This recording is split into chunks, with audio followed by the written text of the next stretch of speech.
Very interesting judgment by Judge Derek Willey in the Cape High Court a few days ago, which orders the eviction by the 30th of September of 160 illegal occupiers, Transnet-owned land at Culemborg. That is a stretch of the city that we've talked about a lot because of the criminality associated with it. It came out in the court hearings that over a 9-month period straddling 24 and 25, over 100 cyclists were attacked and or robbed, including, tragically, an elderly cyclist attacked with a bottle who succumbed to his injuries. That was Dennis Hammer. And when Lester was talking about that this morning, his widow Sharon called in, and that was very moving.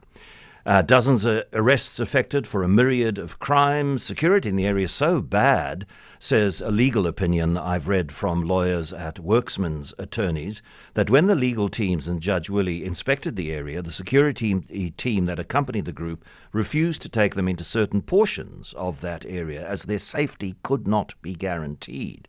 And what's particularly interesting about this judgment is that Judge Willey said that there was, in this case, no obligation for the city or PRASA, I don't know whether he spelled that out, but that there was no obligation to provide alternative housing.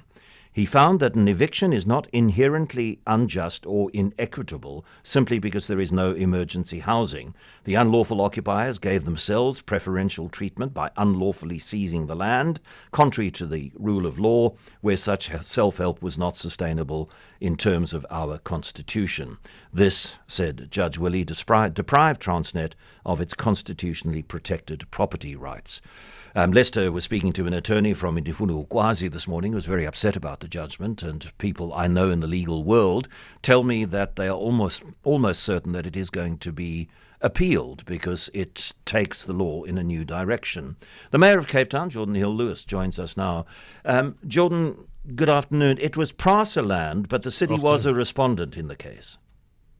It's Transnet land, John, and not only a respondent, but we pushed very hard for this eviction to happen.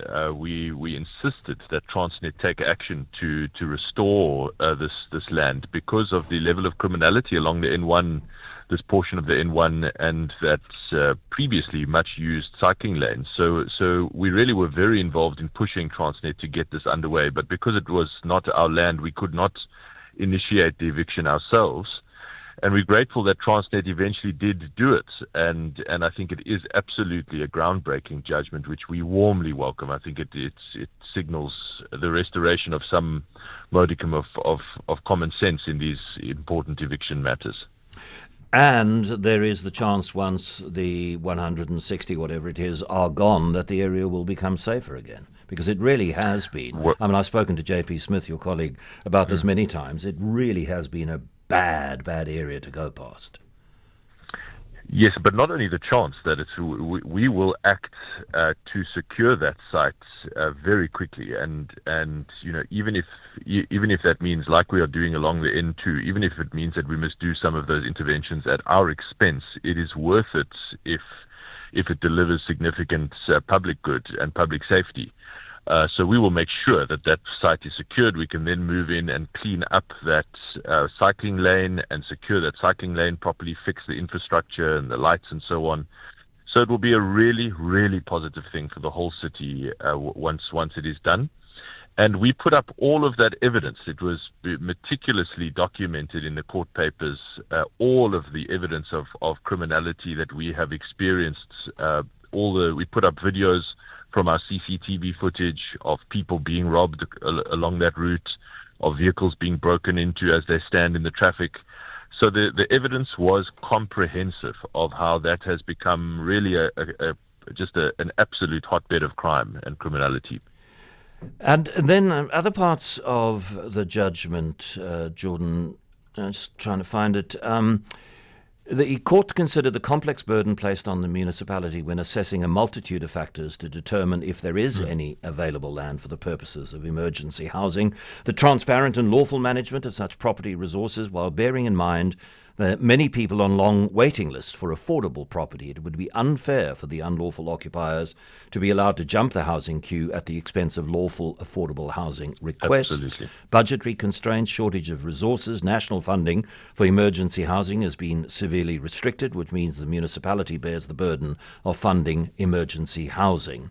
So, I mean, those, I suspect, are aspects that you would regard as being the common sense parts of the judgment. Yes, I can't tell you how much I welcome those. I mean, this is the point we have been making in a number of eviction cases around the city, that where there are unlawful occupations, there is something inherently unfair about us being forced to provide alternative accommodation to people who have done something unlawful and who are, by definition, jumping the queue.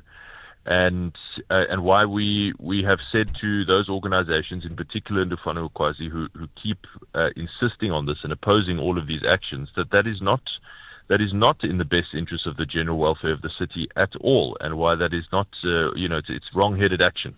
And I really hope that they don't appeal this matter. Maybe it should be appealed. Maybe one needs the clarity that a higher court might give on this. I mean, neither of us as lawyers, you have access to legal advice on hand, as it were. I don't. But I mean, what have your lawyers said about how unattackable this judgment is, if you've had that conversation?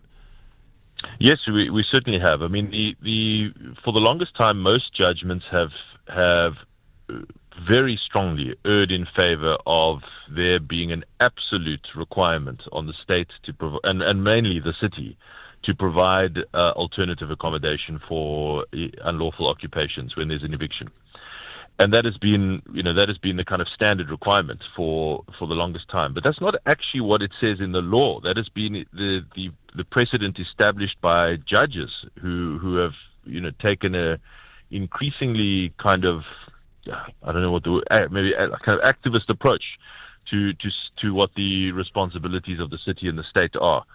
And so it's nice to see that pendulum at least coming back slightly, not all the way to the other side, but coming back slightly to a more balanced position to actually say there are other factors at stake here. And if you can show that there is widespread criminality, then maybe it is not right to inflict that same criminality on some other part of the city now where they would have to be relocated to.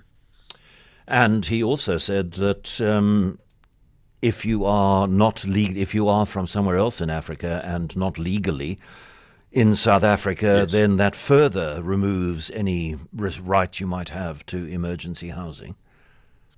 Yes, another very good aspect, and this is something also that these, I think, well-meaning but ultimately very misguided so-called human rights organizations often argue with us about, that we must have an almost endless, bottomless capacity to provide alternative accommodation to anyone who is in South Africa, even if they are here illegally.